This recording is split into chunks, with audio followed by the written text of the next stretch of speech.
Welcome to the Strong Legacy Podcast, a place where real stories shape real strength. Today's guest is a respected leader and a legend of Queensland Police Service, Chief Inspector Corey Allen. Here we focus on resilience, growth, and the commitment to building optimal well-being. Each episode features genuine conversations with people who have faced hardship, demonstrated courage, and created purpose through lived experience. Our aim is to inspire you to strengthen your body, sharpen your mind, and steady your spirit as you pursue your own goals and legacy. Before we begin, a brief disclaimer. The views and experiences shared in this podcast are for general information and inspiration only. Nothing discussed should be taken as professional, medical, or legal advice. Please seek qualified guidance for matters relating to your health, well-being, or personal circumstances. The stories shared belongs to each guest and may not reflect the views of the host or any organization. Listener discretion is advised as some episodes might cover trauma, loss, or challenging events. Thank you for being here. This is the Strong Legacy Podcast, where strength is lived, learned, and passed on. Let's begin. Yeah, mate. How you doing? Oh, great to see you, mate. Thanks for having me on. Thank you. It's a pleasure to have you on the channel to talk about your policing journey. It's been very exciting. Thank you for sharing with us. With that, I'll just let's dive into the first question if it's okay with you.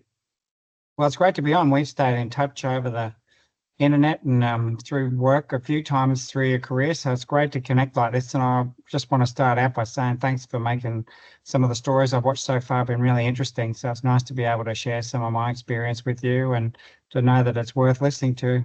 Yeah, we were talking a little bit before, and I started the cops in 1986. And prior to that, it certainly wasn't the job that I wanted to be in growing up. Like I grew up in the south side of Brisbane. It was a rough house. Our house was not a nice place to be. My dad drank a lot and there was a lot of violence in the house, and wasn't uncommon for the police to be around our house. My sister used to take me walking the streets when I was a toddler, and a little kid, just to get away from, the violence and alcohol that was in our home. So, that our experience with the cops as a family wasn't that good. And in the neighbourhood around where I grew up on the south side of Brisbane, the cops were not people you would cross the road to talk to. You would cross the road to get away from them because they give you a smack in the head if you look sideways at them. And I know people look back at those old days and say, oh, that was real policing. But I tell you that, I've met so many good, trusted cops now. I wonder where they were back then, and if no doubt they were still in the community. But our experience with the police was that, they'd come and give my dad a smack in the head or tell him to go and sleep somewhere else for the night, and then they'd be back at it next week. So I spent a lot of the time locked in my room and typing. I had a really good English teacher who took me under his wing. So my outlet through school was typing and writing stories, and I actually got really good at that. I won a couple of little prizes at the university and other things, and I was quite good at sport. But as a teenager, no one in my family was really interested in it. I was captain of the cricket team, and I played in a premier grade soccer team, and no one seemed interested in it. So I was a bit sad that I just gave up on sport, and I was a bit of a local rat bag, running around at night with my friends and locking myself in the room typing. I did pretty well at school despite all that. I had that English teacher that was excellent and sort of mentored me. And I had a PE teacher who I wish I could track him down. He was such a good bloke, Mr. Cornelius, but he would open the gym at school at 7 o'clock in the morning for me, let me come to school early, and him and I would do a workout. And he taught me how to, structure a workout and how to do a split routine and all that sort of stuff. So I still think that was one of the things in my life. I learned that early, that exercise could help you get through stressful things and how good it was. And I know recently I've had a bit of a health drama in the last few years, but I'm getting back into the exercise. It's made a massive difference to my health and my mental health. But those two people back then, that English teacher, Ash Byron, or for some reason his nickname was Toot. I still stay in touch with him. Great guy. He still reads some of my stuff I'm writing at the moment, so he still reads some of my stuff, and he was a real catalyst for change as a young kid. He just taught me how to read and understand stories. He encouraged my writing. You know, I wrote a few stories that got published at that age. I even wrote a piece that got published in the Courier Mail back then when I was like 16, and they rang me up and offered me an interview for a cadetship in journalism. Then they realised I was 16 and I was just a kid in grade 11. I wasn't actually at uni. So, but I really, ever since, that's been one of the things I know I'm good at. I can write a good yarn. I can put my thoughts down on paper, and that's been one of the things that's got me through life. Sometimes when I'm feeling shitty, I'll go and do some writing, and I've got a few books on the go at the moment, so that was good. But I had been in cadets, Air Force cadets, oddly, because there wasn't any Army cadets at our school, and the cadets were great. I did everything I could in cadets to get away from home. So anytime there was a camp, I'd go, yeah, I'll go. I even joined the bloody band. So I couldn't play a musical instrument to save my life, but they gave me this big, massive drum. I was a tiny little kid, like I was a skinny little thing, but I carried this big, massive drum and played in the band just so I could go on extra camps and go on extra things to get away from home. And again, another person I met then, a bloke called Danny Hoyland, who's a bit of a legend around Brisbane in the rugby scene and a bit of a legend in the radio. He's got his own. Dr. Dan was a big famous radio show back then, but he was a great personality. He used to get all us cadets together, and it was just a really good social group of kids. I love the bivouacs and the survival camps and that stuff. And I did a bit of flying there as well. So when it came to choosing a job, I actually got accepted into uni, and my goal was to be an English teacher and a PE teacher based on the English teacher was the legend and the PE teacher was a great bloke. And I thought if I can wear gym gear, come to school, teach a few English classes, teach a few PE classes and stay fit, I said, what a great life. But I really had a lot of friction with my parents at that time. And my dad said, well, you better get a job because I'm not paying for you to go through uni. And I was the first kid in my family ever to be accepted into uni, let alone, to do as academically well as I did at school. And I topped the school in English and PE, and I won prizes at the university for my writing. So it was a bit disappointing. My old man said, oh, you go and get yourself a bloody job. I got a job, a public service job, and I worked writing speeches and press releases for the Minister for Transport. I worked in there for a little while. But at the same time, I'm looking around the office, seeing these people in public service roles, thinking, I don't want to die working over in that desk. I've moved from this desk, that desk to that desk, and that's been my whole career. And there were nice people that were happy with that life, but I still was quite an adventurous person. And my dad had been in the army. He was in 3 RAR. Not a greatly successful soldier, but I always had this thing about the army. I always had this thing about the Air Force because my friends were applying to be pilots, and I'd been in the Air Cadets, so I applied at the same time to be a pilot, and I applied for the army as an officer. I was still at home at that stage, and my dad said to me, "Don't you ever join the bloody Air Force? They're all a bunch of emus," he called them. He said, "They're all like emus." He said, "There's only 1 in a million of them ever fly." But I applied to join and be a pilot and the army at the same time. And he said, no, you go to the army, be an infantry officer, do your 20 years. And, he had a thing all mapped out for me. And I knocked back the Air Force and took the army position. I went down to officer cadet school. I always remember sitting in a hole at Puckapunya. We dug ourselves in.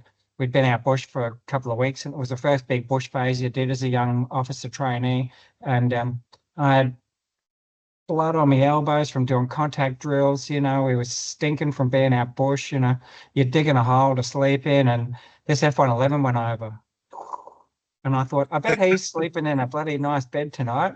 I bet if I'd have taken that other job, I probably could have been doing that instead of, humping a pack around and carrying a machine gun through the bush. But great advice from Dad. I always think he meant well, but he wasn't the sharpest tool in the shed when it came to career advice. But I actually really loved the army. I was really good at the bush stuff from my cadets.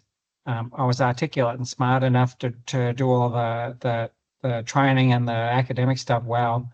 But to be honest, I come adrift because I fell in love with a girl. Like there was a girl down there, and she was associated with the commandant of the camp, and one of my mates and we hooked up with her and a friend, and um, I fell in love with her and thought, oh, I can't do anything but be with her. So, but the byproduct of that was because she was related to the commandant, I was in a lot of trouble at the time. So I drew a lot of attention because I was going out with this girl, and I ended up Yeah. being the most punished officer cadet of my year. I would start work at 5:30 in the morning. I'd have to go down and do a parade by myself often, or anyone else that was on punishment. So before anyone else got up, I'd be down on parade with full field gear with a helmet on, marching around the parade ground in Portsea in Victoria in the freezing bloody cold.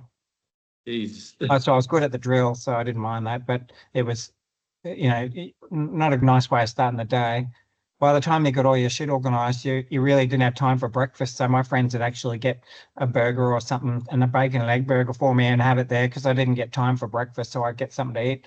At 10 o'clock, wherever we were, if you were on punishment parade, you missed out on morning tea. You had to go and do a punishment parade at 10 o'clock. So you were starving and tired by this stage. And then in the evenings, if you didn't have classes, you would have 2 hours of duty in the mess. So it wasn't unusual for me to be peeling potatoes in the mess for 2 hours.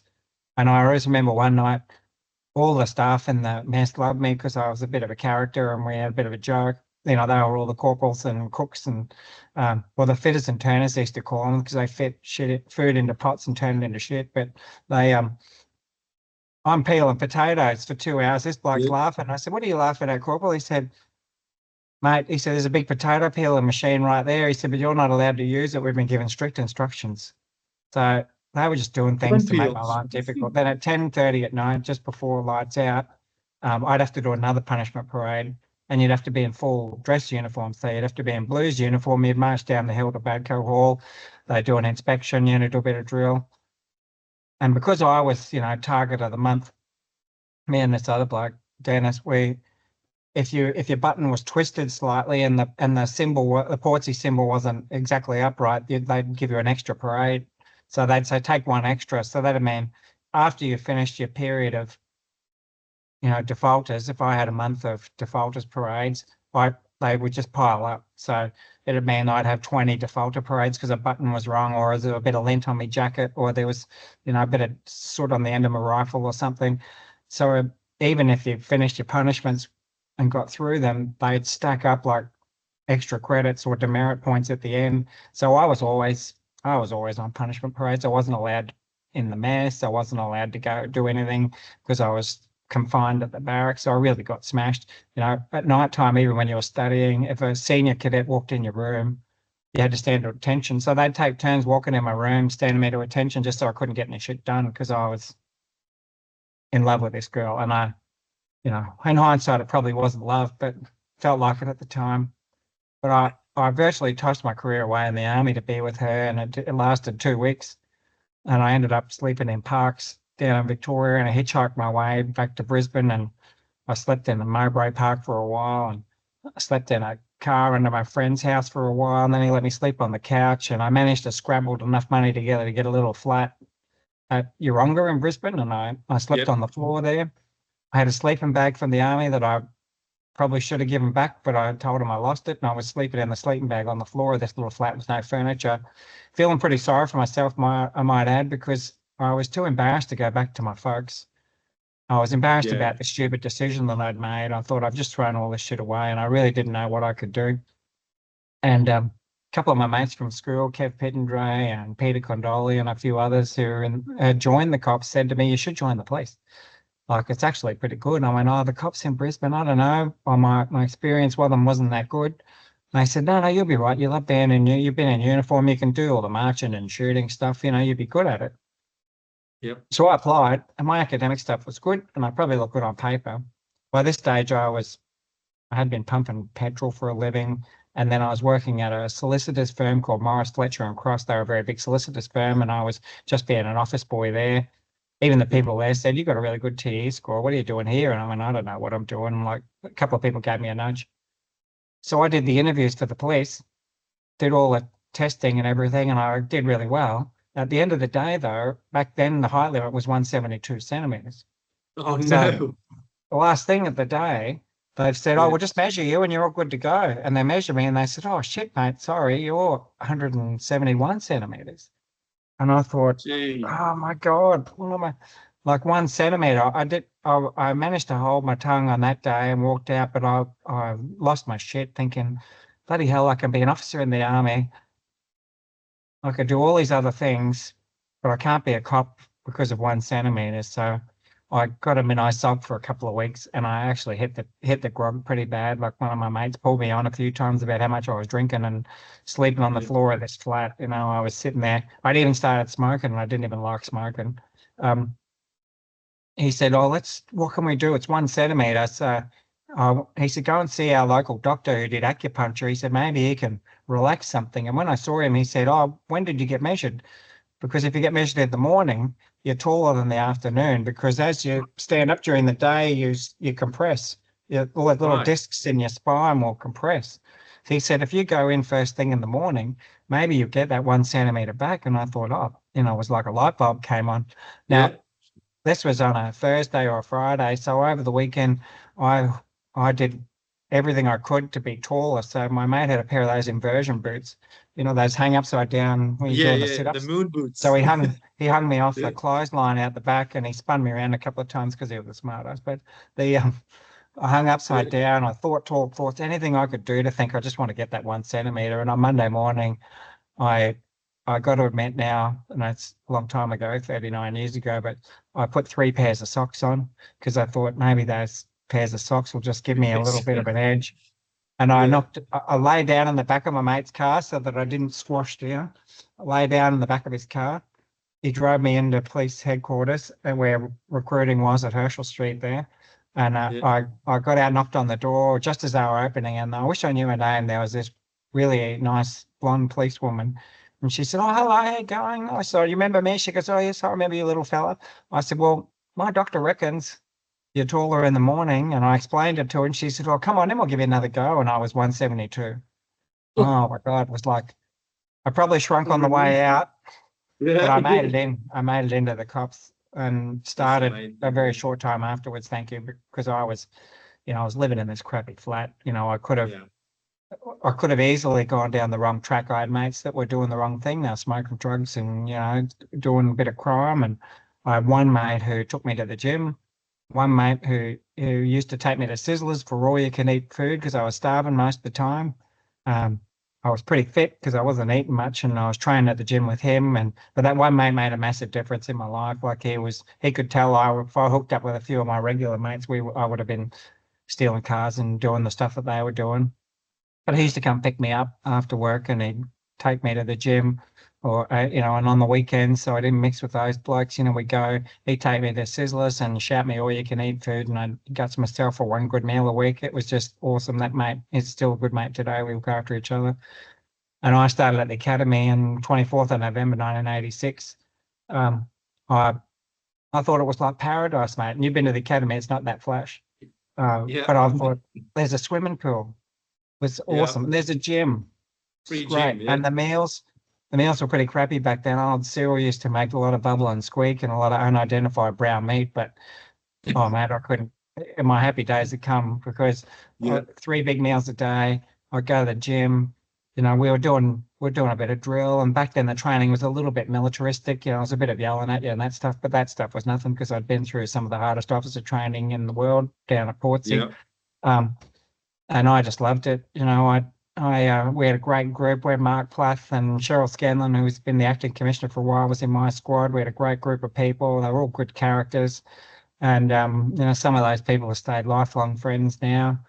And I got to admit, I didn't study very hard at the academy. I played up a fair bit. I still had the cheeky gene pretty strong. I found myself a girlfriend and spent most of my time chasing her around the place. But I still came second, which pissed Mark Plath off no end because he was studying every night and sitting there going hard, and he ducked our squad, and I came second, and he was shitty about it because he said, "You didn't do any study at all and you came second." He said, "I've been working my bum off." I said, "Well, I was busy chasing that girl most of the time," Yeah. which is a recurring theme over my career, so it seems. But it was awesome. I graduated, and I to this day I thank the cops and the police for finding that family that I was looking for. I found that connection to purpose Yeah. that I was looking for. I didn't really know it as a young cop. I'm not going to say I joined the police because I wanted to serve the community or anything. I just wanted a freaking job, mate. I wanted to not be, Mm. sleeping on the floor and working at dead end jobs. And I, the doors just opened up for me once I got in. I couldn't believe people got paid to do that work. Like I started at mobile patrols, which was so exciting. 250 odd cops at Alderley we were based. They just moved from the depot from Petrie Terrace out to Alderley. You'd start work with 10 other cars on the south side, and you'd just drive around, go into anything that was urgent, anything that was hot jobs. I got to admit, mobiles are pretty good about flicking any job that had paperwork with it. So if it's a dead body, they'd shy away from it, or a serious crash. They go, "It's for the local police," but I did my fair share of them too. I had a Yeah. great partner, Johnny Vincent, who was an ex-army bloke too, but he was a real character. And I got to put it this way: 1987, June 1987, when I was sworn in, was an odd time in the cops because it was just before Fitzgerald. Yeah. And it was a bit loose. Like cops were, it wasn't uncommon for people to have a barbecue and have a drink at work. There were some pretty loose operators, but I always thank JV, my old partner, 4132 Juliet Victor, for keeping me away from the cops that could have taken me down the wrong path, and for Yeah. insulating me from that stuff that was around then. So, if we ever went to the police club for a drink, JV'd make sure that we sat with the right people and weren't with the wrong people. If we went to jobs and there was some of the wrong people around doing the wrong things, JV and I would peel away, and he kind of taught me how to navigate it when during really difficult times back there, because it was there were no rules to policing back then. Some people were wild and loose, but he was really good. I always thank him for that now. Um, and I love mobile patrols because it was, going to work and you were doing everything urgent. I'd arrive at work an hour early, clean the car, get all my stuff ready. And I still look like an AJ because my boots were immaculately spit polished. I would turn out Yeah. like I was about to go on parade, which they all thought was hilarious because JB looked like a bag of spuds with a string tied around it. He'd wear the same shirt for 3 days. It'd have egg down the front of it. And in the days we had to wear a tie, he had this tie that looked like Yeah. it should have been retired 5 years ago. And he looked like a bag of shit, to be honest, but he was such a nice bloke, and he could talk to anybody, Yeah. on the street. He could relate to anybody. He could tell a story that'd make you laugh, and he could make friends out of people who hated us. He was just awesome at getting on with people, regardless of Yeah. his shabby appearance. But yeah, those early days were. I look back now and think I was lucky. I got the right partner at the start and the right person to navigate. So I went from mobiles. I did the rounds of suburban stations like you do as a first year, Wollongabba Yeah. and Camp Hill, and worked at the old traffic branch for a while. That was a bit wild back then when there was a Brisbane traffic branch and we used to drive anywhere we wanted. And, I worked with a senior sergeant one time, Dick Cannon, who ended up in jail for something, but we did 13 drink drivers in one night down at Southport between him and I. It was just a wild west, Queensland. We Yeah. talk about crime rates now and how crime is now, but crime is much better than it was back then. Crime was just everywhere back then, and people have no idea how lucky we are now. It's just that it gets amplified. Yeah. Did a bit of work at CPIU at Chermside and had a few interesting jobs there that were great. And one thing it taught me was being a detective wasn't my role. I didn't want to do massive court briefs and go to court. I just really wanted to go out like big game fishing. I wanted to catch them and hand them over to someone else to clean them and let me go out fishing again more so. So that was the kind of style of policing I enjoyed more, the hunting and getting out and doing stuff. Yeah. But I got a Proactive call stuff. from Dick O'Dell not long after I finished my first year, which was odd, and he wanted me to come back to the academy to teach the drill and firearms because they'd had trouble finding someone. And he leaned a lot on army people, and I don't know if it was the right thing to do because I'd had a few biffs at mobiles. I had my cheek fractured, and I'd had a few injuries.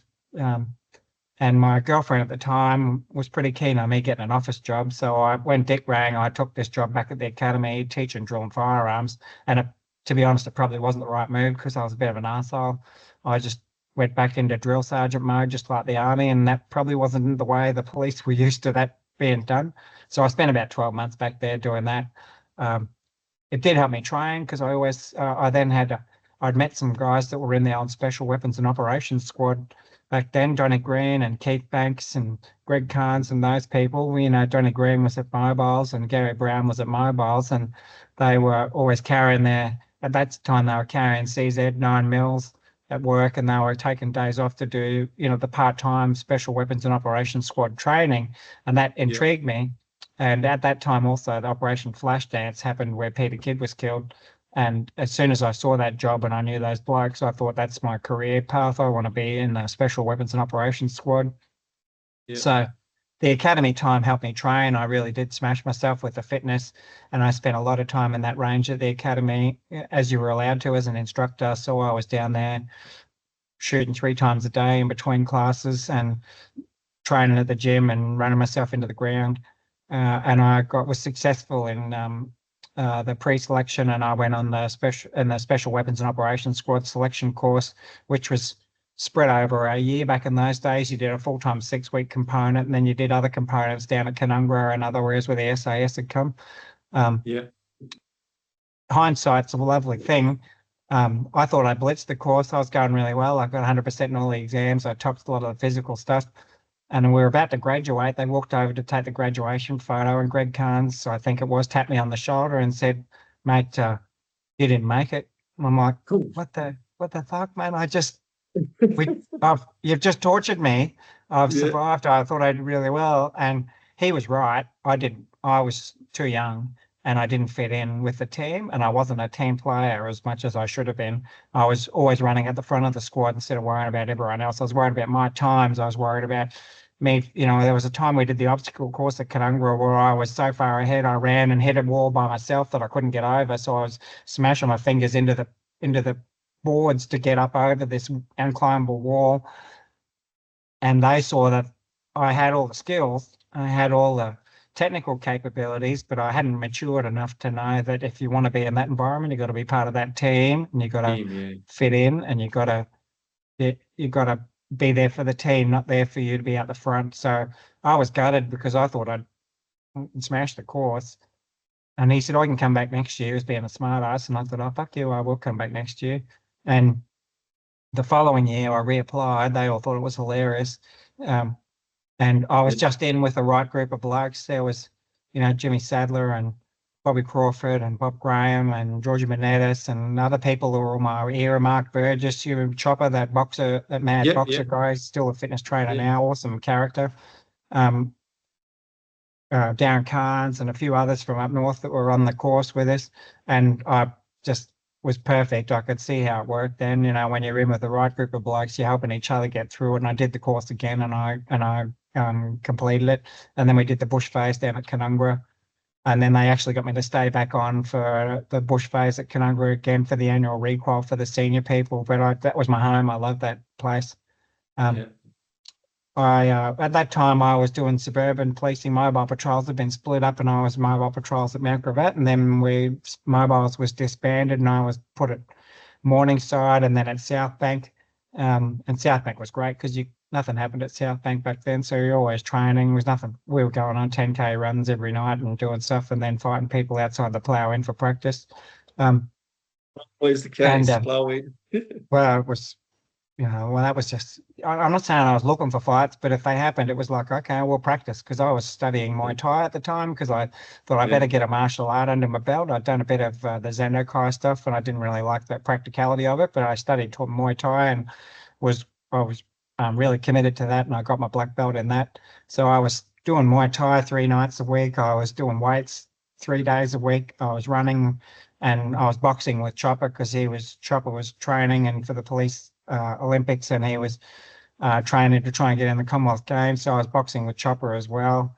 And get my head smashed in mostly and learn to defend myself. I wasn't very good at it, but as my nose will attest to, the so when the cert went full time, we all tossed in and we were due to go on the course, and there was a bit of a political breakdown there with some of the people who were running the show at the time said to us that if we spoke to people like Jim Casey and Greg Carnes, that we would be stood down. So there was about 10 of us who pulled the pen at that time, and it was just bad luck and good luck at the same time, because I always thought when that was a full-time squad, that would have been my career. I would have just stayed there.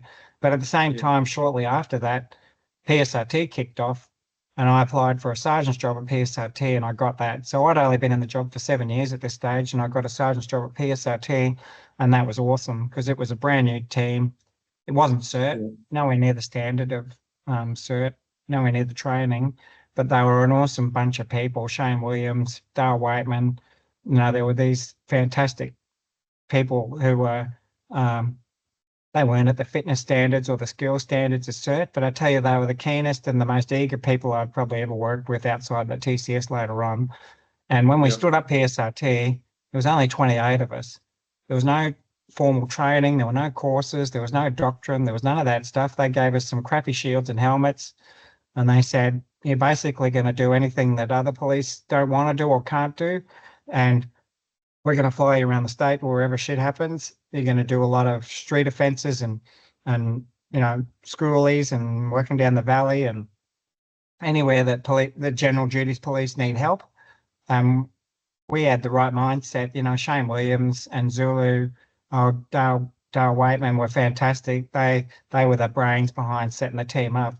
And they said, listen, we're just going to say yes to everything till we work out what we're really good at. And I took the first team away to Mount Isa for the mining strike in Mount Isa, and there was about 8 of us. We flew up there, 2,500 miners. So we instantly met with them and took a carton of beer and made friends with them so we didn't have to fight them. And we ended up doing just big clean outs of Mount Isa, filling the battle truck up with people and fighting people and doing street work for them to give them a break and doing jobs for them and backing up the frontline police. And we developed skills and we developed stuff. Zulu went overseas and did courses in the UK and brought stuff back, and we pilfered stuff from anywhere we could.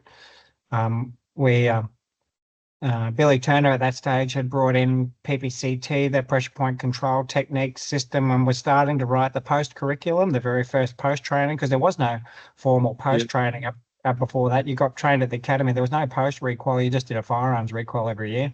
So Billy was so good at bringing all that in and getting it embedded. But PSRT were the first post instructors. So we would fly around. They'd fly us up to Townsville. We'd teach post all week. Most of it was joint locks and manipulations and a bit of pressure point stuff, pretty basic curriculum. But we'd teach really practical skills to people and people were grateful for it because they never really got any recoil and that stuff back in those days. And then on the weekend, we'd work, in Townsville, we'd be outside the Mad Cow and down there fighting people with the general duties police and backing them up. It was just awesome. And it wasn't unusual for us to put through 50 or 60 bodies a night in those places because we had a very zero tolerance approach to it. They thought, well, if they called us in, frontline police would love to be arresting a lot of people, but we'll help them out, and we will. And I think we put a dent in quite a few towns, filling up the watch houses in Cairns and Townsville were regular for us. And then we'd come back to Brisbane and another team would fly and we'd do lots of stuff. We did every protests. What was really good about that team is that there was no superstars. They were all just pretty average people who just wanted to have a go. But if you called them, they would show up. They would work stuff out. They would give stuff a go.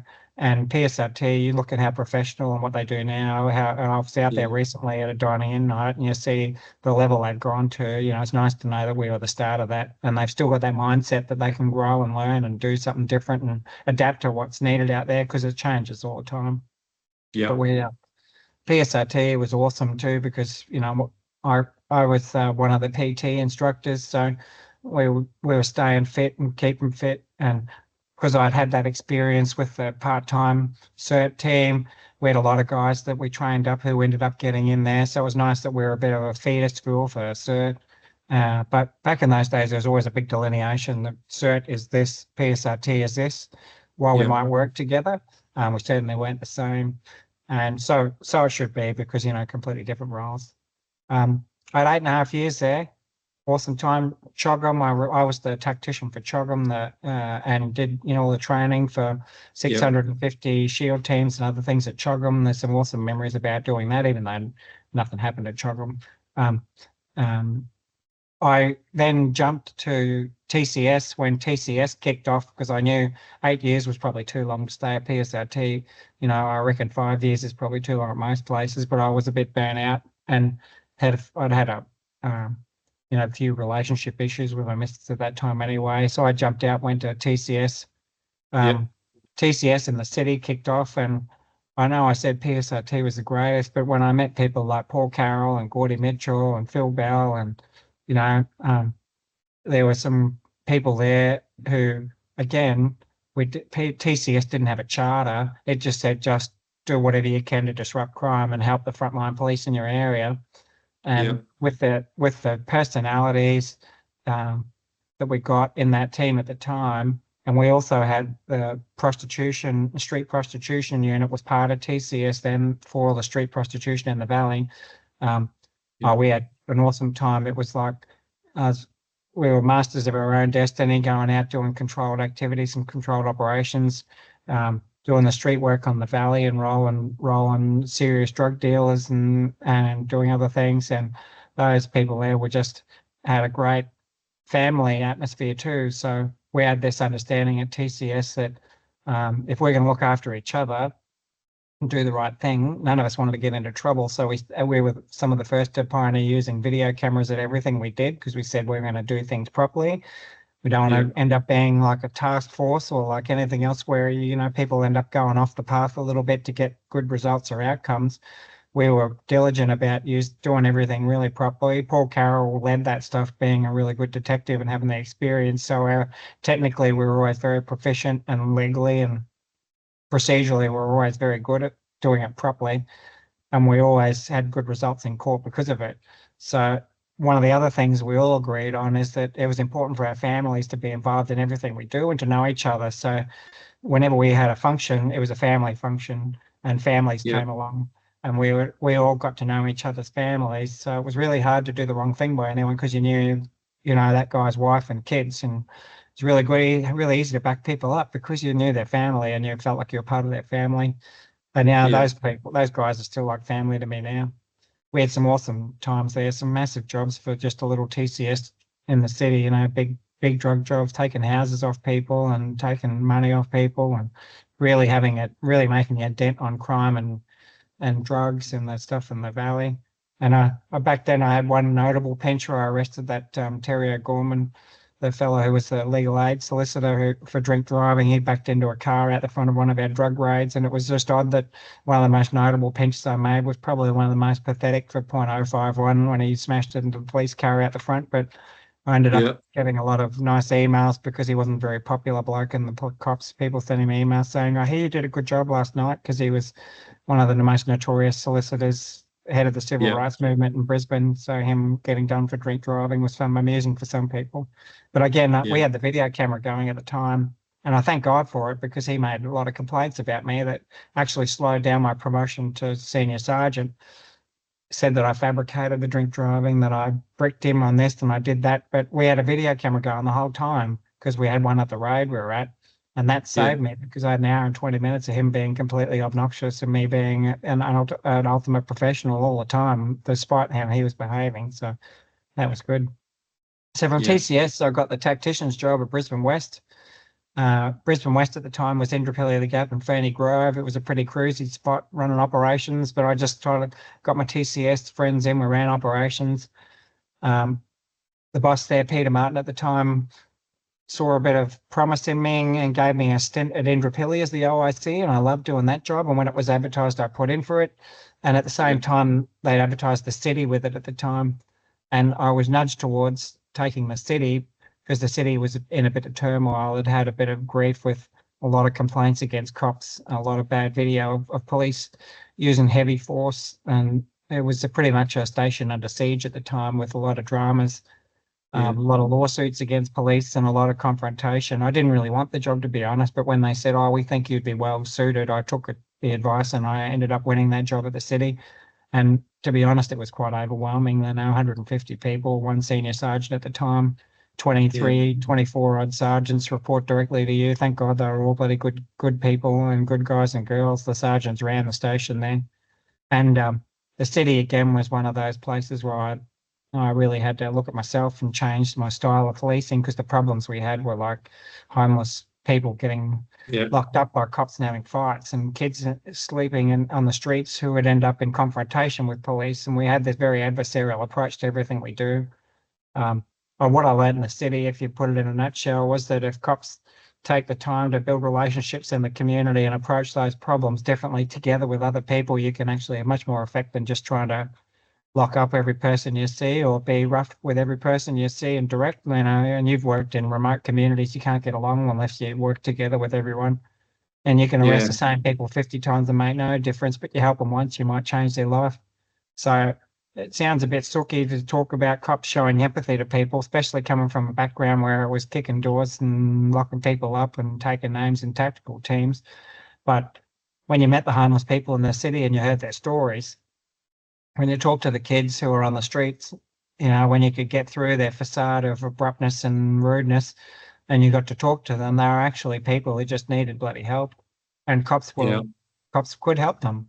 Like, we're not the homeless cops, but we can connect a homeless person with help when they're in trouble instead of locking them up. We can give them a referral. We can connect them to people if we have those connections. And over the time I was there, I really worked hard on making friends with people that didn't like the police. All the services didn't like the cops and they wouldn't really work with us. So I really bent over backwards to make friends. And now I've got lifelong friends in those agencies, at micro projects and others, who trust us. So if we had someone that was on the street and they were having dramas, and potentially getting a trip to the watch house, we could call the street to home team, and the street to home team would take them and give them a couple of nights off the street or help them, instead of us filling the watch house up with people that could be doing other things. And that transformational behavior, I still think, made a massive difference to the culture of the cops at the station, because even cops that were a bit rough around the edges, when they saw that they could help a homeless person that was there for a long time by just making an introduction, cops aren't making their bed for them or giving them a house, just making an introduction and being kind, it really did change people. I saw cops go, I really felt good about that. I remember this 72-year-old Italian lady that slept in the mall for years. And a young cop said to me, "I want to help her. What can I do?" And I said, "Well, I don't know what to do, mate. Let's find someone." So we found a service that would come and talk to her. And this young cop sat with her because he made a bit of a connection with her. She'd been there for 2 years, with all her stuff strapped to one of those walkers, sleeping outside Hungry Jack's. Well, it turns out she couldn't read and write English very well.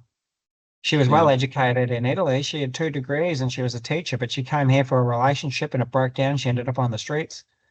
This cop took the time to introduce her to someone. We got the Italian society, the Italian club involved.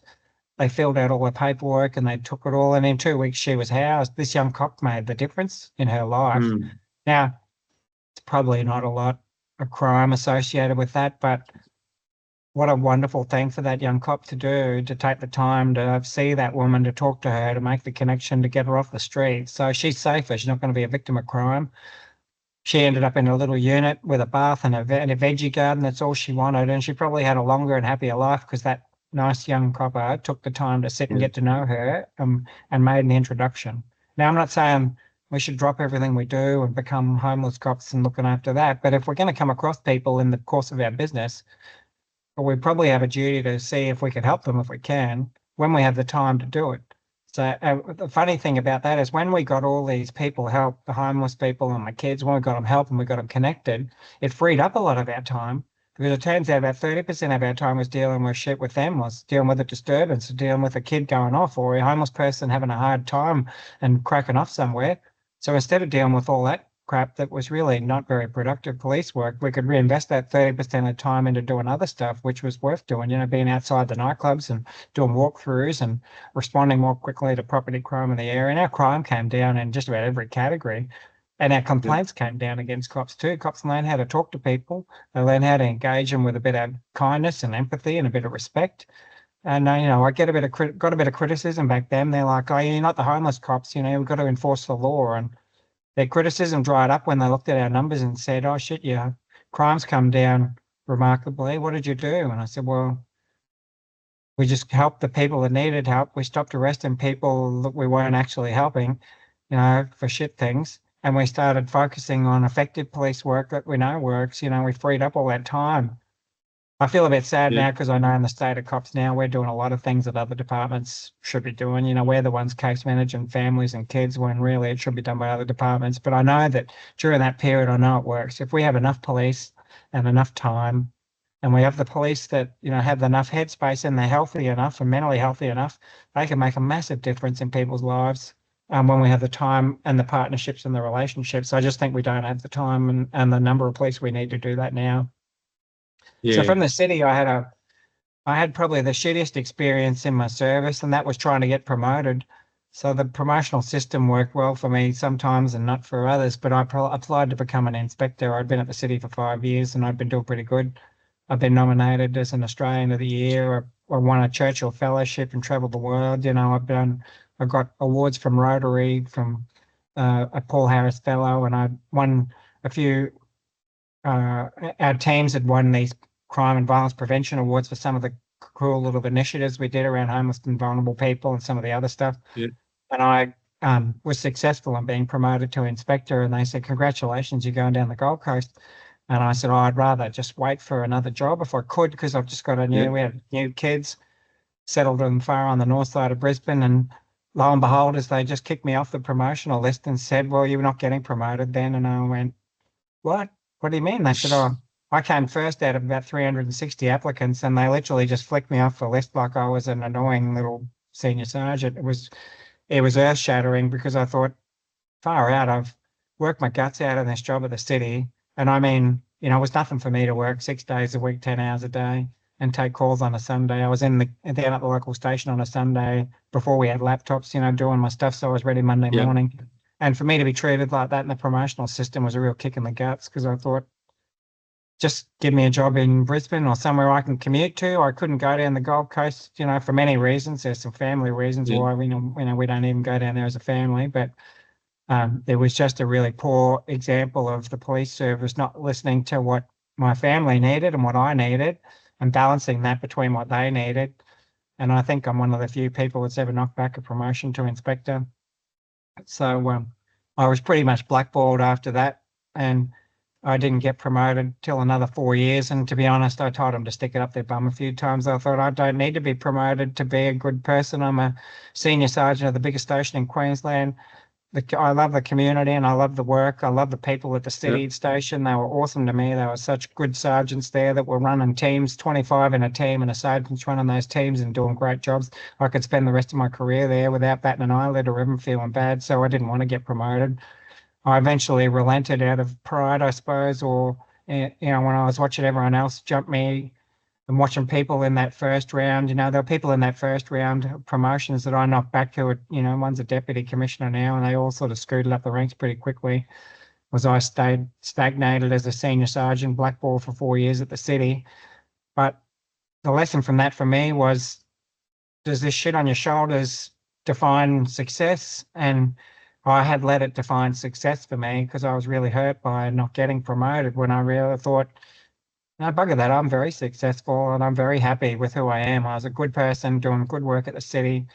We made meaningful difference in people's lives every day, helping refer people for homeless services and other things. All the homeless people in the city knew me by name. I could walk down the street and say hello to people, and they would I'd them stick up for me if other people gave me shit in the city because they didn't know me. It was amazing to think that's what local policing was to me. I was very proud of it, and I thought, I've fallen into the trap where they tell you this stuff, this shoulder jewelry means success. And I've seen people take jobs to get promoted that they didn't want, thinking that's success. But success was that more wholesome stuff. And it really made me think, I know what success is now. It's that feeling I'm in the right job at the right place at the right time, doing something that's meaningful for me and the community.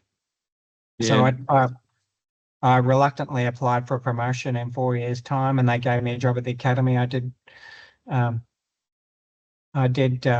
field training back then it was called. So I did CDP in first years for a while. And to be honest, I felt a bit bored because I was used to working 10, 12 hours a day, being on all the time, but it was nice to back off a little bit and get my head straight again. And the people at field training and the first year Connie program, they were great. And I still think CDP, I hope they introduce something like it again, even though it was a bit arduous and could always use a tweak. CDP was really good. The people there, they help people become better coppers and good senior constables by doing the program.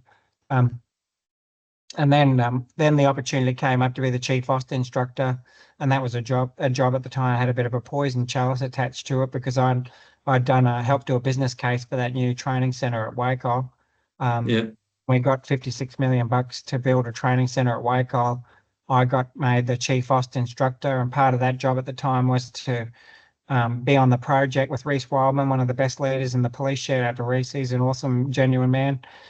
He ran that project and I was the client, and we built that training centre out at Wacol, and I was responsible for amalgamating the 3 units, the OST units, policing skills, operational skills, and firearms section, and bringing them over to Wacol. It was a massive piece of change, and it nearly broke me because the people there were very, very passionate and bloody argumentative and difficult because they love their work. I had a lot of respect for those people. They were bloody hard to work with sometimes, but for the right reasons. They really were passionate about the fact that training that recruits get and operational skills in particular is life-changing and life-saving, and they do a freaking fantastic job of it. And they argued everything and made sure everything was as good as it possibly could be before we went to Wacol. And just fantastic people there. But at the same time, I was there for 5 years. So we did the project and built this $52 million training centre and all the sundries. We amalgamated the 3 units and took it over there. We really upped the training and upped the online training to include real body-worn video, and we really used evidence to map the scenarios to say that, if we're going to teach you a scenario in frontline skills training, it's going to be a scenario that's relevant and recent and specific to what you need. So we really looked at the data. We really dug in. We did a study on police shootings in Australia and looked at exactly what a police shooting looks like and matched the training to that. And I still think the training that they deliver out there is the best training in Australia compared to other police agencies. There's particularly the dynamic scenarios and the quality of people we have there. Unfortunately, that time really hit my health quite hard because I also deployed for COVID. 3 times, I think, for deployments for COVID at the airport, a couple of times, then at the State Disaster Centre in the early phases. And I'm a bit of a workaholic. No one backfilled my job. So I was doing my job, the project job, and running the airport side of COVID at the time for the international and domestic airport. And there was, just by bad luck, the fellow who managed most of the coronial files at the time had left and gone and got a job at the Watch House. He was an awesome guy. Damien Hayden was fantastic and one of the stalwarts of that area. But I took over the coronial work as well. So that means if there was a police shooting or a death in police operations, they would get an opinion from an expert out there. And I'd been there long enough and had enough qualifications at this stage, and I'd been coached by Damien and others on how to do it properly. So I took responsibility for that at the time. So I was doing all these coronial files. I was doing COVID duties, which was pretty stressful at the airport and other places at the SDCC. We were doing the project as well, finishing off the build and getting all the systems running at Wacol. And I was doing the regular job of managing the units and delivering the training, and I burnt myself out, to be honest. They just kept... I can't blame the bosses as much as I'd probably like to, because I just kept saying yes to everything. And at no stage did I say, listen, I got to stop. I'm doing too much. And I came very close to falling over. I had to have a little bit of time off to get my ducks in a row and get sorted.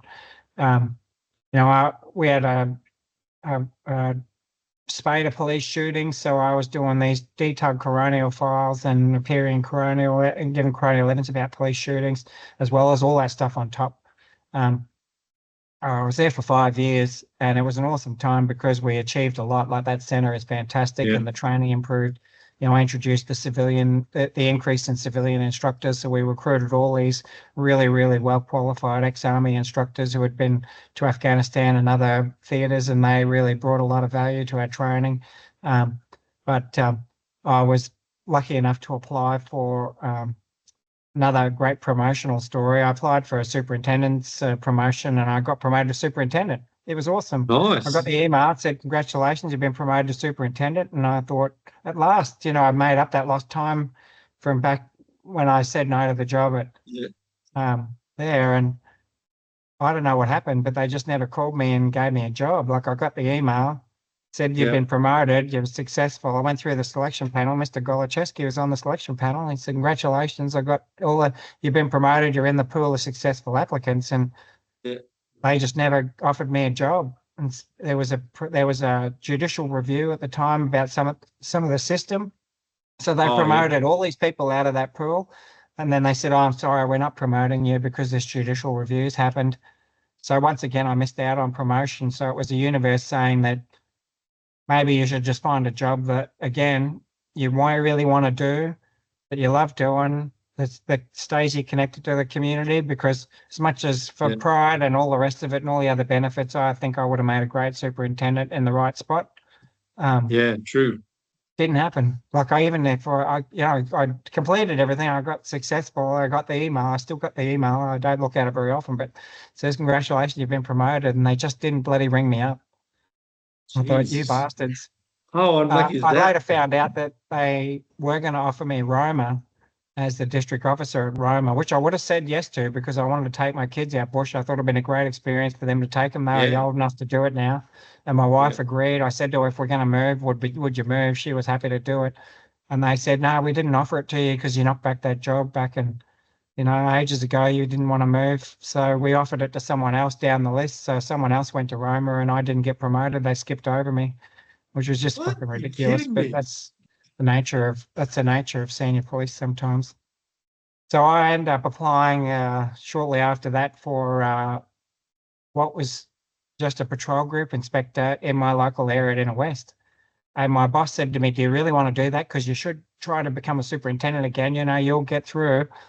And I said, "No, I got about 5 years left in the job." I said, "I couldn't imagine anything better than just being a local cop, a local inspector in my area with my community, and really working hard at that." And there were 105 applicants for that job, and I was lucky to get it.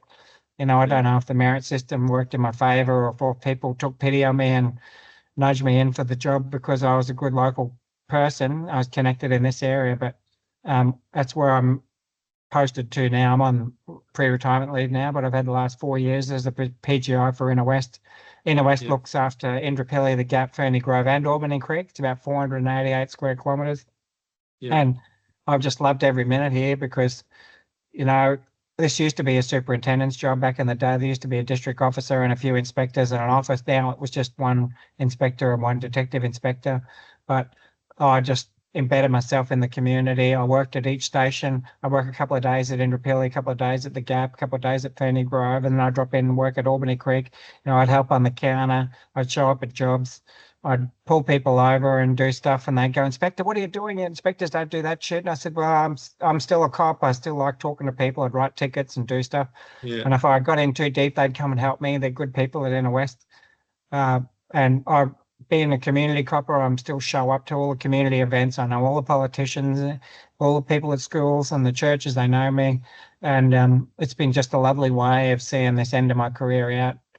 I had a couple of health issues, I had a bit of cancer and prostate cancer and had a few serious surgeries that have knocked my health around a bit, but now I'm on leave until December this year, where I've turned 60 at the end of the year. But I can't say that I envisaged my career to go the paths that it's gone, but looking back, I feel immensely grateful that I've just been kicked in the guts at the right time to make me pull my head in, not getting into cert that first time I did the course. Getting kicked in the guts made me really look at myself.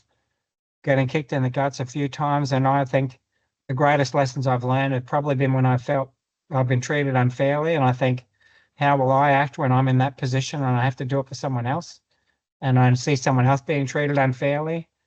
But I still think overwhelmingly my career's been positive because I just have enjoyed being a cop that's connected to the community. I have a high level. I've got a high work rate. I like thinking and solving problems and working with the universities on stuff. I'm not just an academic person. I do practical things. And I learned overall that a good, kind person who's motivated to help others and help themselves can make a massive difference in their sphere of influence. You might not have a big sphere of influence, but you can make a huge difference if you show up and you're trustworthy and you do the right thing the right way and you stick up for people the right way and you put your hand up if people need a hand and you try to make things better. The most junior constable can make a massive difference in someone's life by showing them a bit of kindness instead of being an arsehole, or taking that bit of extra time to spend 10 minutes with someone, have a cup of coffee with them and sit down with them. It's funny because my young fella wants to join the job, and initially I want to talk him out of it, but now, I understand the motivation. He's seen my career and my work, and he knows that. I take him along to community events. We play street soccer with the homeless people down New Farm. I do a little art project with Uncle Jared down the valley where he paints Indigenous art, and my son and I frame it up, and he writes a story, and we go and donate it together. And he's got a good understanding of how cops working together with First Nations people in a different way can make a difference. How playing soccer with some homeless people and them meeting a nice friendly cop and their family can make a difference. And I know that he sees that, and if I can get him to grow up a little bit and get him a bit of experience the right way, he'll be a great cop one day, I'm sure. Oh, he will be. Oh, look, he's got a really good role model. But, with this podcast I'm doing, it's about mentorship, and your life journey is exactly what's it's all about. You had people that you could have taken left side or gone the wrong way, but you had some good people, you followed the right way. And some of the things you talk about, sometimes we be kind to people, resonates with me so much because all my work I've done is pretty much all over remote places in communities and stuff like that, where pretty dangerous areas over there. But the way we turned things around was by just sitting down, having a talk, learning the language, giving respect back and forth. And like, I've been in situations where, like, when you say that, people were defending you walking around the streets and I totally believe it. Look, I've had people, a massive fight, people from Barula in Doomadgee come in there and they're fighting with people in Doomadgee. And here, me and my partner, we rock up there and obviously trying to lock all these people up from Barula who's trying to fight, and they're trying to sell grog. They stole the grog from Tenner Creek pub and brought it there to sell to make money. Anyway, while we were punching on, like trying to arrest these guys, obviously it was pretty wild. And anyway, while I'm doing all this, there's people from the community, like there's somebody running around with a spear. They're standing behind me, like I'm trying to put somebody in the car in the troopies. Somebody's standing behind me, goes, Singy, because they call me Singy, like, Singy, we got your back. I got your back. I'm like, what are you doing? Get out of me. What are you doing here? And he goes, the man's got a spear, but I've got your back. And I'm like, Wow. But that must be the respect you have. They must respect you if you're doing that. It's just very simple stuff, like what you said. It resonates. And if people listening there can just sort of, I know we get busy and obviously time is different now, and there's jobs to jobs. But if you ever get a time to, because we've got the power to make those connections to help somebody, we can. And I know a lot of people, and this is why I started all this, is for officers to reflect back on how good they're doing to people out there, because of there's stuff we do that we never look back. Well, like that's how when I was in my darkest moment, I thought, geez, I can't talk to police. A community reached out to me. All these people everywhere I've worked, they reached out to me, said, hey, we know you're a good fella, blah, blah, and look what you've done to this kid. And that's when I was like, holy hell. Like, I went as a mentor, but then became a student of the people that I mentor, because they finished the year 12s, they're going and doing their own thing, and they're becoming bigger and better, what I ever envisioned they will. So, like you said, like, I know sometimes thing is like the promotion side of things, but I believe what you've achieved showed the human side of policing and the connection you've made, I think no promotion beats that, you know. Like you can I walk hope in so. your It community. certainly cost me a lot of money, and It I and did. I and I knock myself around for it because you think, oh, Yeah. I see friends I've got and they're up there, and I think, oh, I wish if I could have got up there, I could have had more influence. Maybe if I could have got up there, I could have made a difference. But I just think every time a door slammed in my face, took me a couple of weeks of Yeah. sucking, It's hard. I got to admit, I got pretty down about it, thinking, what's wrong with me that don't want me to be there? What's wrong with me that don't want me to be in that part of that thing? But then I get such good feedback from the community about things, and I get such good support from the community and the other people. I know that I'm on the right track, and I know that the stuff I learnt looking at myself around, I step back a bit. When I was at PSRT and those, I got profiled by ethical standards because I had a lot of complaints. And they Yeah. said, you've had all these complaints. And I was shocked because I said, cut it, I'm a worker. Like I was arresting 250 people a year myself. Mind you, when I looked at what I was doing and started to record everything that I did, I realized that I was part of the problem, was that I was getting these complaints because the way I spoke to people, I wasn't listening. I wasn't showing the respect. I was just interested in making an arrest. When I reflected on that and changed the way I spoke to people, I was much more effective and I became a different type of copper.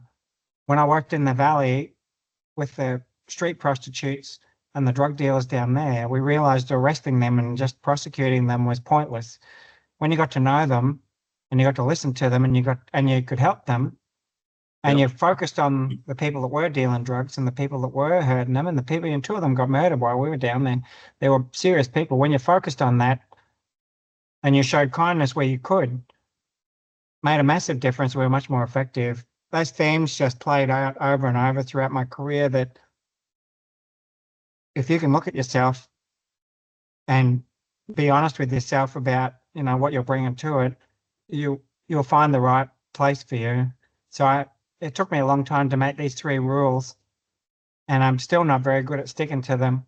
But, I'm in a phase of my life, I'm doing some consulting work on the side now, teaching de-escalation of conflict.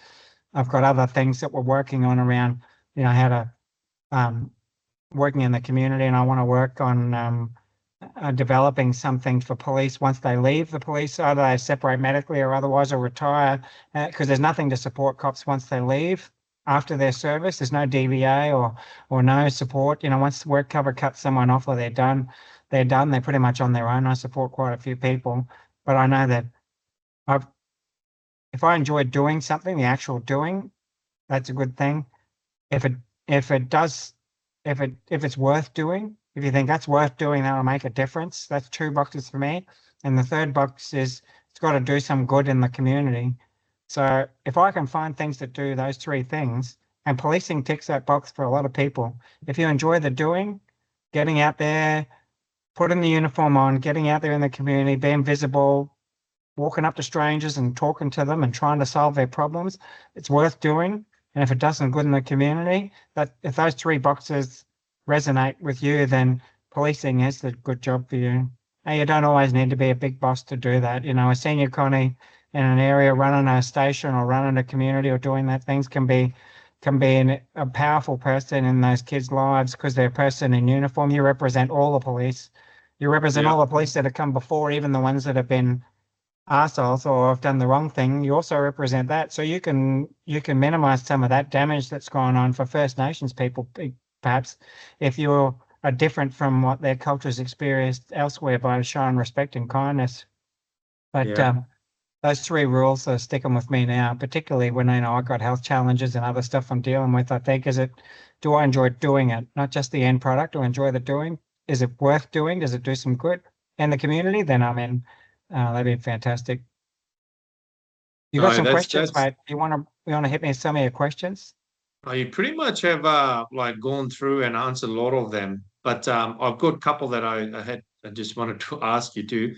But like, what he's saying is resonates, man. Like the thing is, what he's saying is, when people, officers sometimes, like the biggest thing is we don't see, like the reflection is such a great thing. Like, I've have some personal learnings. I've have made mistakes, and I've learned a lot of things too, having to deal with that. But the best way to deal with all this is to reflect back. And sometimes we feel sorry for ourselves, but then for me personally, like I look at things like, when I was fighting, like, I did Muay Thai too, and Oh, fought yeah. and stuff like that. So you never learned anything if you just went and punched the bag. You need to go and do sparring, and not Yeah. just spar with people below you or your skill sets. You got to go and try with Yeah. different clubs to find and get yourself ready for title fights and stuff.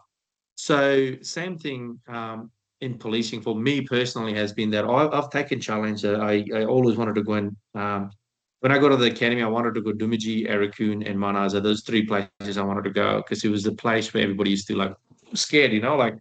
So I Yeah. wanted to go to those places and see what the thing. And the challenges came, Good on and you. I loved it. I went those places and I enjoyed my time. I will not change anything. Like I You've got got a a good chance to go and reputation up there too. It travels far. Your name is very good around the communities. It even travels down to Brisbane. Don't worry.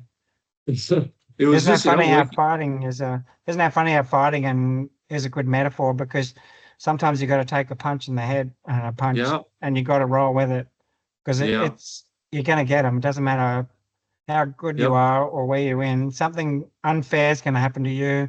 Something not right's probably going to happen to you. My only issue, and I'm hoping before I finally leave the police to sit down and do a bit of an exit interview with someone because I think there's some patterns that are happening in big organizations like ours that we could do better at. And one of them yeah, is if something's happening to someone that's not right and you know about it, you should try and help. So, with yeah, my example, when I didn't get that, when I knocked back that inspector's job and I was blacklisted, everybody knew about that.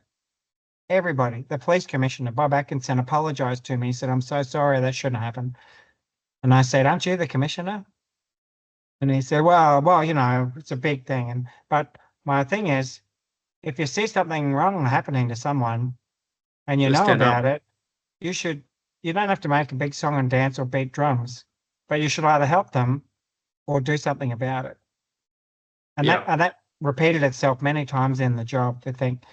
And I stood up for a few people a few times, and it cost you a bit of time and effort. It probably cost you a yeah, few favors with people, but I've made phone calls with people. Some people, I supported a young girl that was working up north, and she had some dramas in communities, and I supported her, and it cost me some time and effort, and I stuck my nose in. But we're lifelong friends now because I stuck up for her when she wasn't being treated right, and I pulled some people on because I knew I wish some people had done that for me a few times yeah, and gone, listen, that's not right. Let's even if you got to talk up the chain a little bit and call some people and say, listen, this is not right. What's happening from where I sit? Can I help, or what can I do, or what can I do to yeah, support that person? I think we can do that a lot more because sometimes we just watch people get kicked in the guts, and we go, geez, I'm glad that's not me. It yeah. sucks to be And you, where we could probably help them out.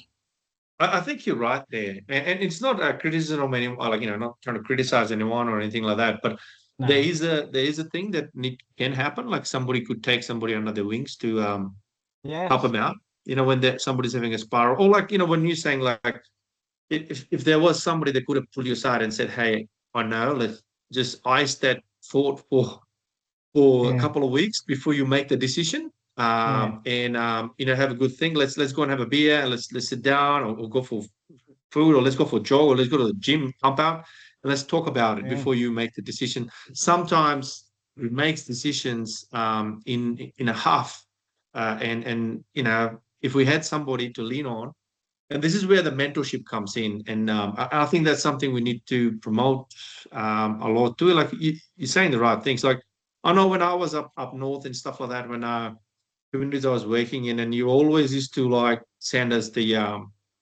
cricket kits and all that, like Oh, but you know yeah. what? Yeah. But that resonates with me because now you've told me the story, it resonates to like that's why. Because you come from that kind of what happened to you and your whole Yeah, upbringing and stuff like that. It shows that your heart was to like, I don't want kids missing out on sports. My thing was too, I wanted people to play sports so they go to school so connecting with you, you connecting with us, yeah. giving us that thing without like, and when you first approached, and I said, oh, I don't even know this inspector. Where is he based at? Like as in you were down south and I've never crossed paths. But the thing is, it didn't matter. You saw that what we were doing, and you made sure that That was you just said, awesome. Just yeah, ask whatever you want. the idea of kids playing cricket with cops in the community as a way of Yeah, breaking down, all the there is. stereotypes. And I don't know, maybe we fostered a couple of little First Nations kids for a while. We had fostered kids earlier in our marriage, and you just see, and you would see it in communities, those little First Nations kids are just the brightest and most beautiful little things. I know that cops every day out in the communities are making a difference in their lives just by Big being time. friendly. That friend of mine used to take a birthday cake round for kids because no, they'd never get a birthday cake, or she'd send pencils and colouring in stuff to them and school stuff for them to help them out. No, it's sad that that's nothing that makes the news. They don't see that Yeah, there's 12,500 Queensland police, and every day I bet there's 6,000 cops doing something kind for someone and something nice for someone off their own bat. So yeah. it's nice when you There's can heaps shine of a them. light on it and support it. Yeah, and there's so many, and this is like all these podcasts that I'm doing. I want those police officers. I'm giving them a platform where they can come and talk about what they've done. It's not about me anymore. It's about I want them Yeah, to be able to sit down and have a chat about, feel good about themselves because at the end of the day, when you reflect back on how much you've done, it's amazing. Like, every place I've been to, there's always been other police officers before me, and they still speak about those officers in mm, positive light. They remember them. Like, Dumiji, Monetanale, and all these other places, Normanton, Mount Isa, you go to Karamba, you go to how far, all these places, they've got names of police officers that they mention in good stead. isn't that nice? Eric Yeah, Kuhn, yeah, they're like, oh, that strict, but helped us, good fella, locked my family up and everything. And I thought I won't get that kind of respect because of because I'm arresting people. I didn't know what they did, but I played footy with them. I played this, I did all their stuff, but I arrested all, like, I was one of the highest pinching officers in Dubiji, and still to I this bet day, people would say thank you when you dealt with them a lot, even when you yeah, arrest them. yeah. And the biggest thing was that to this day, I go to Cairns, or I'll be in Cairns or in Brisbane and stuff like that. Somehow they still remember me, even the ones that I wasn't there when they were, Isn't that and good? they're like, "Oh, you singing?" I'm like, "Oh, geez, how do you know me? It's all your photo is in the all they've seen is the name and the photo, and they still recognize me. I've changed a lot, but it's because, and it's just not only me. There's so many police officers. Like I know there's a police officer. She when I was in Hopewell, she was there. Her name is Alice Jackson. I reckon by far she'll be the best police officer ever worked there, and Really?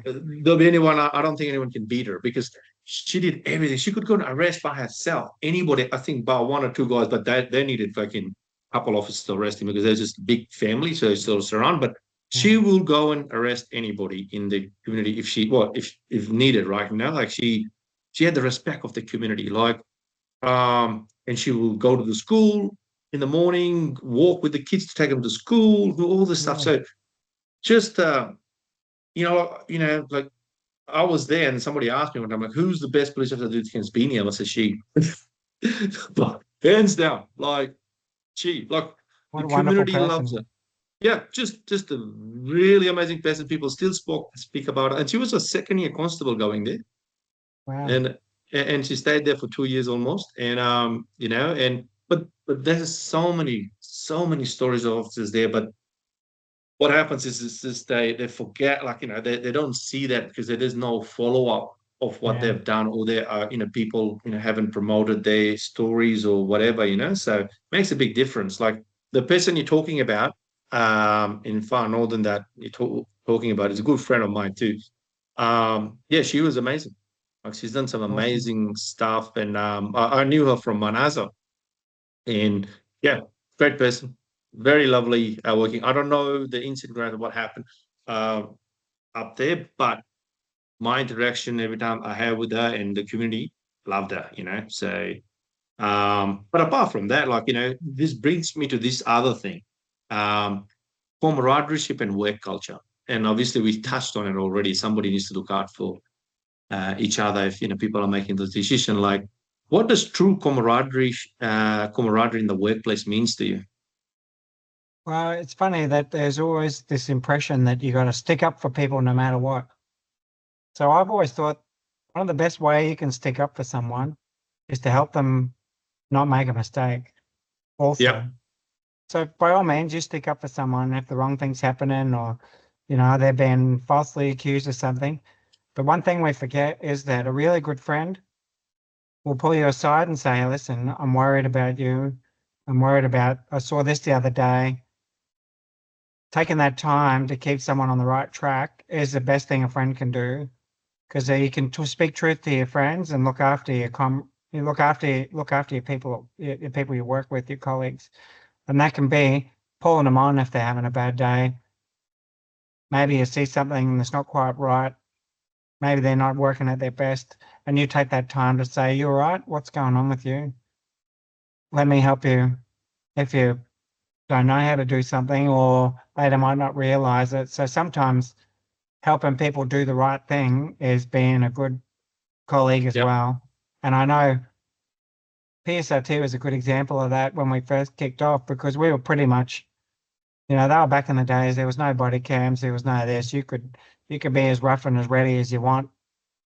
But we all knew that if we got too many complaints and we got too much dramas and we did things the wrong way, that it would draw heat on the squad and jeopardize the future of the squad. So we were pretty good about correcting each other. Like if I was working with people and they were being very heavy and they were losing their cool, I would step in and say, I got this one. It's all right. I got it. They got under your skin. Yeah. Or if they were starting to lose their cool at someone, I'd step in and the same. They would know if I'd been triggered by something, I was losing my cool. Someone would step in and say, it's all right, I've got this one. I'll look after it. And they'd go, okay, good. You know, we would check and balance each other because we're Yep. human. You know, you'll have a Yep. bad day. You will lose your cool. You will potentially, you know, say the wrong thing, but your friends will help you stop it going further. And Yep. also, you know, if you are not traveling well, it'll be that person who takes you for a cup of coffee and says, what are you doing after work? Come and have a coffee with me. Or Yeah. come, we'll go for a walk. Or meet me in the morning. We'll go to the gym early. Like you said, that's that person that's going to stop you from getting seriously unwell or stop you from, Yeah. you know, I've been to a couple of police suicides and I always wonder if those people had someone in their life that was prepared to step in Yeah. and prepared to circuit break their bad decisions and how they were feeling.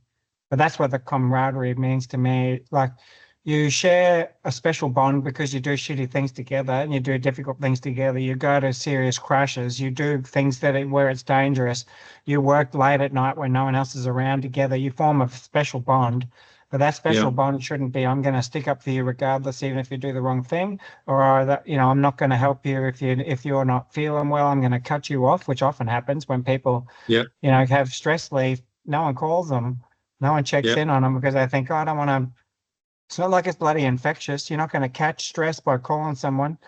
Call Yeah. them, check them, send them a text, go and have a coffee with them if they're off. If they've been off for 6 months, don't lose touch with them. You could save that person's life by being in contact. You know, I'm in contact with people that live up in Cairns who've had some really hard times. We're still very close friends, even though I don't see them very often. But you know, we'll message and we'll stay in touch and we'll have a phone Yeah. call every now and then. I know that, you know, we've saved each other from having really bad days because if you take that time to reach out to someone and spend that time and be kind to each other when, you know, policing is harder than it's ever been, in my opinion. Like, Yeah. you know, the work rate and the heavy work rate of domestic violence and mental health and those really difficult jobs is much more than it ever was when I first joined. You know, we get one or two DVs a week when I was on the road. Now they're getting one or two or three or more a day and having to deal with the volume of work and the heaviness of that work with the number of Yeah. police we've got we're carrying a lot of heavy stones around with us every day, wondering if that job's going to go bad, or did I do everything I needed to do, or is that person going to die next week and I'll be on the front page of the newspaper, even though I've done a great job. That heavy Yeah. weight for our police to carry is something we can only help with if we carry the weight with them and look after each other. It's not the Yeah. HSO and it's not the senior sergeant, it's not the inspector or might be, but that other person from the station, the senior Connie, that takes the time to say, hey, come and have a coffee, or let's go Yeah. to the gym, or let's go for a walk together, and helps you decompress. That's the person that's going to save your life one day. Because that's so important what you just said. Just like not covering up for someone. Like, that's not camaraderie. That's just pushing somebody in an even worse situation. It's about having the courage to say, hey, mate, you did something wrong today. That's not good. This is not how we do business. Pulling them Yeah, up on things. But at the same time, what are you just saying, they're down. Like, yeah, let's go to the gym, man. Let's pump some weight. Or let's go fishing and let's have a talk. Are you okay? Like, stuff like that. Like, I know there's some guests have come on my channel before and they said, somebody was in a bad situation and they sent a text message to say you okay and you best person and saying some nice words. Years later when they're all both retired, this person says that that day when you sent me the message and that person still yeah, kept the really. message, yeah, and was made the mind that I was going to go and kill herself in the station. Wow. But that text message just changed the trajectory. So it's so important to do that, You never like know. You never know, do and you? yeah, it's just It's you just funny don't know how many what's people, when they heard I was taking leave for retirement, and yeah, I got some nice emails, but in some of them, they said, "Oh, I remember when this happened to me at City Station, and my family fell apart, and this, and you were so kind." I can't even remember it, yeah. But but you did that, but if they remember it, yeah, because it was just being kind was a habit, and if yeah, someone was having a shit time and they had a family breakdown or something was happening, you can be kind. You can be kind to them and help them. yeah, And let's face it, I love the idea of the blue family and the police culture is struggling in someone's eyes. But now, when things are as hard as they could ever be, that's when we should be as strong yeah. in that way. Because Coming I know together. that my own family, my brother and sister, and that we don't get on very well. But I've got brothers and sisters in the police that are closer than my own family. Yep. Um, very much so. And so important to keep this kind of language up there, like we are a true blue family because we go through hell together, out Yeah, and back. we But we do. will also look after each other when somebody's healing because sometimes somebody's Yeah. better adept to it, somebody not. On that note, any advice? So this is the last bit of question we've got. Advice for new and experienced officers. What advice would you give to new officers entering the job today? So your son, just going to the job today. What advice would you give? Now Yeah. you know a lot of this. You're a veteran and you've been through all. What advice? I wish I had gone out country first instead of growing up as a city cop because I think it would have humbled me a little bit. I envy Yeah, your experience in communities where you're thinking, well, it's just me. I got to get on with people. I got to learn to work and understand their lives. I think I would have been a better police officer sooner had I done that. So if you get a chance to go bush, go bush. But either way, take the time not just to do the jobs in the community, but take the time to do something in the community. So even if you come to work and you do your jobs and you do a good job, try and find something in the community a little bit extra. Go and be that adopt a cop. Go and do some work at the PCYC, volunteer in some program. Go and do something that you don't have to do to show that you're part of the community, and you'll find that that reinvigorates you. I had a good friend, Danny O'Connor, just retired recently, and he was the adopt a cop for this school for years. He did all this neighborhood watch and other stuff, but he said that reinvigorated him all the time. If police work got him down or police work was busy, when he went and did stuff at the school with the kids, sort of made him feel like, oh yeah, okay, I'm all right. And that little bit of extra stuff you do in the community, you should always have some type of community engagement you're doing in your own time as part of your service that you're not getting paid for, but just go and do it. Be part of the neighborhood watch, be part of the adopt a cop, be part of Crime Stoppers, go and volunteer at the local school fete, go and do some of that community stuff, because that's the chicken soup for your soul. The other part Yeah. is, and I learned this lesson too late because it's been 20 years since I've been to the gym, but you need to have a healthy routine and think more about what goes into your body is medicine. So your food is your medicine. You should be thinking about what you eat. You should be or having good routine and exercise habits all the time, even if you are working shift work and other stuff. And I dropped those off when I was working very hard. And when running City Station, I ran the Valley Station, and when I did that job at the academy, I stopped exercising and doing anything probably for about 20 years, which was to my own detriment. But I should have made time for that and made that non-negotiable that I would at least exercise 3 or 4 times a week. Because now that I'm Yeah. back in exercise, I feel much better. My health and mental health is heaps better. And don't be afraid to try different things. If you want to have a go at something, go and have a go at it, because, before you know it, it's 39 years in the job and the opportunities are gone. So I'm glad that I had a go at stuff that, I Yeah. probably was overreaching a few times, but I just had a go and enjoyed it because of that. Um, the last thing I want to say is that we're much more than just police officers. Like, we're special people because we're prepared to go and do the things that other people don't want to do. So when your time is up, and it Yeah. might not be when you turn 60 and retire, it might be that your health affects you or your mental health affects you and you have to stop being a cop. You are much more than that. So I don't care if you've done 5 years or 25 years or 40 years, you put yourself out there and you served and you went and did things that no one else wants to do. Honor that service by giving yourself permission to have a life afterwards. So your life doesn't finish when you stop carrying a badge and working a shift. You have permission and you're allowed to have another life because you're a good person and you served. So I support quite a few people that have left the job medically and left the job because they did enough and they paid their price. And I'm very grateful that they are now going on to have a life as good people in the community, and they're just not wearing the blue uniform anymore, but they'll always be part of the blue family and their service will be respected. So give yourself permission. If you've finished being in the police for whatever reason or whatever stage, don't feel guilty that you didn't do 40 years or that you didn't go right to retirement. Finish when the universe tells you it's your turn, it's your time to change, and your time for your health or for whatever reason, or for your family. It might be a family reason that you choose to leave. But give yourself permission to be a good person and do another job in the community or have another role in the community. Yeah, no, that's such a great advice there, because that will resonate with a lot of people. Because that's the thing, identity is the big thing, and sometimes Yeah. it's one of those things that I'm finding also with a lot of people. It's been a thing. How can officers maintain purpose and pride across a long career? Purpose is an easy one for me because I had to remind myself a few times who I work for.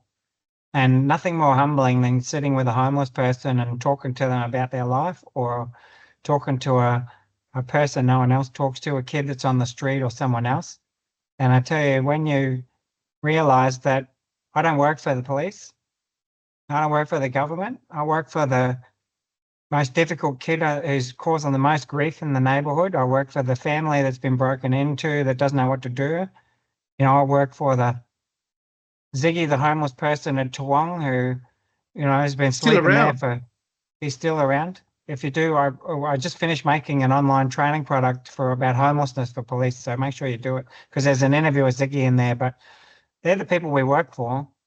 Yeah, When you can connect with them, they will give you the purpose because you make a big difference in their day.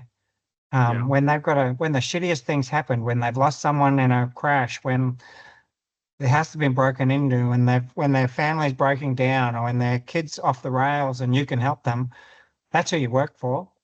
So reconnect with that, yeah. because you don't No, work for the police, you don't work for the bosses, you don't work for the government. You work for that. You work for that community, that person that no one else wants to talk to because they're difficult, or or they're committing crime, or they're shitty. If you can show kindness, empathy, and respect to that person, you'll find purpose you'll find that it won't be the same for everyone. Maybe someone really likes helping young kids that are there and they find their way in CPIU or the youth co-responder.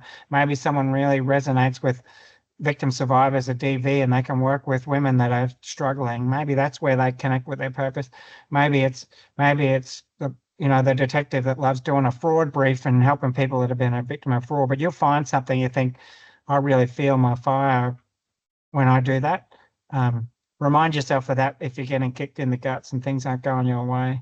Remind yourself of that if you think I'm not being treated fairly and that's not right. And it'll keep you going. Like those times I got kicked in the guts and I really had really hard times. Like I've spent a few times laying in the bottom of the shower crying. And I went out and I just walked the beat and talked to people. And I went out doing jobs and doing stuff again. And I thought, okay, now I know I needed that reminder as to why I was there. I wasn't there to get promoted. I wasn't there to, make more money. I was there because I feel drawn to that work and that purpose kept me going. Oh, that's such a great advice, and sort of just wakes us up, like in terms of the way we do things we do, and sometimes like so many police officers, like they do so many amazing stuff, help so many victims. But when the things are going bad, we forget about all that stuff and focus on what's happening right now. But sometimes what you just said is so important to reflect back and say, you know what, I am a good person and I have helped so many people. I have made mistakes, but hey, that doesn't mean that I'm a I bad don't trust person. anyone that hasn't made mistakes. Yeah, Like I it's trust people that have had a hard time, that have had a few kicks in the guts, that have made mistakes and looked at themselves. A friend of mine just got promoted out to Albany Creek as a sergeant, and he's made some mistakes and self-reflected, and he's a good yeah. guy, and I've got so much respect for him because he did that. And he admitted the things that he said, I look back and think, I could have done better there, and I was the part to blame. These people that look like they've had a perfect path through the police, I think if they haven't made mistakes, they haven't learned, and they haven't had that opportunity to reflect, or we just don't know about them. Maybe that could Yeah. be it too. Well, the biggest thing is it's like this, like do you remember the thing came out called highball? Yeah. Yeah. It was a thing like at one stage people were doing their thinking they were fighters.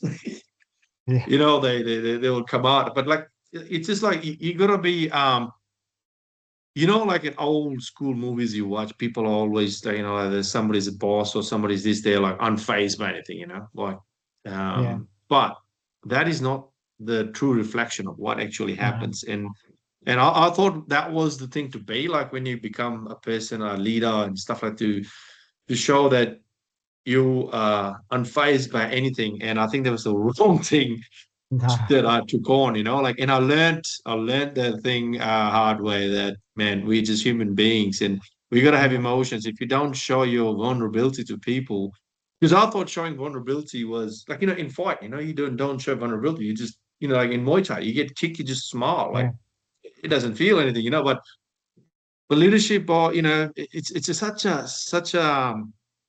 it's such a thing, evolving thing that you learn as you go on. You make mistake, and you make some good stuff, but then you make some mistakes that you have to go like, damn man, that was I'm never gonna do that again, or like, oh shit, what happened there? But it's such a complex thing, but to navigate through it, you have to so much open your vulnerability to things that and gotta be open to go like, I stuffed up. I fucked Yeah. up. People respect it when you say, listen, Yeah, I got that wrong. I'm going to yeah, do better next time. And I'm yeah, prepared to learn and move on. yeah. And then, like you would have seen so much of that in your career, like stuff that happens, and it's so important. On that note, what does strong, this acronym, because being in the police, I I like your always acronym. Yeah. What does it I stand for? always create acronyms. So strive to reach optimal new goals means to you in the context of policing. Um, I don't subscribe to this idea that you put this big flag up on a mountain that's a long way away and you spend your whole life working towards it. because if you do that, you probably miss all these really good things on the side, these little tracks. I think you have to just have your eyes open to the opportunities as they pop up to think, oh, I'm really attracted to that. So I've always had little projects and little interests going on the side while I do my main business. I've never had one really big goal. I set small or achievable things, and I've been open to think, well, geez, Crime Squad just started. Tactical crime squads were announced. I've did some research and I spoke to some people and I set a goal to do that, and I went and did it. And then while I was there, I looked at what was the next goal for me. They might have been smaller ones. I got in charge of that prostitution unit, and I thought, well, I'm going to do a study on this street prostitutes and how it works and work out how we can target it differently. But if you want to perform really well, you've got to be open to exploring opportunities as they come up and see that a short-term goal is very satisfying. You think, oh, I did that and I achieved it and I did it. And you have that experience now that can help you if there is a bigger goal that appears in your life that is really firing you up and the world points you in that direction. So my probably advice is to be open to scanning for, small goals and small opportunities. And every time you win or you have an experience, even if you don't and you get your ass kicked, you think, okay, I know a little bit better, I know a bit more. And then when that bigger goal presents itself, you're much more capable of getting there because you've navigated success and failure a few times on a smaller scale. Plus, you end up with this really nice group of a lot of experiences where you think, oh yeah, I tried that and I had to go at that and I worked with these people and I did that and I put myself out of my comfort zone and went down and did that, and they won't all be successful, but they'll certainly teach you something. Yeah, no, definitely. It's a continual learning. I think the policing is, and I'm still learning. Like, there's so much thing to learn and keep moving forward. So yeah, Corey, thank you very much for coming on to our Strong Legacy podcast. And mate, your insight, what you've just shared, it's so amazing. And your career has been nothing but inspiring to everybody. And and I wish you all the best. But please keep coming to this podcast and keep sharing your ideas and your experience, because what you've just shared, like, I know we only had such a limited time, but if we could get you a couple more times to share that, because it's just so much to dive into, and I think so many people can learn so many things out of this. Well, thank you for doing it. You're doing a good thing talking to all these people. I've really enjoyed the one so far. And thank you for your service. I followed you after we connected and seen the good things you've done up in community. So I take my hat off to you. Thank you. Thank you.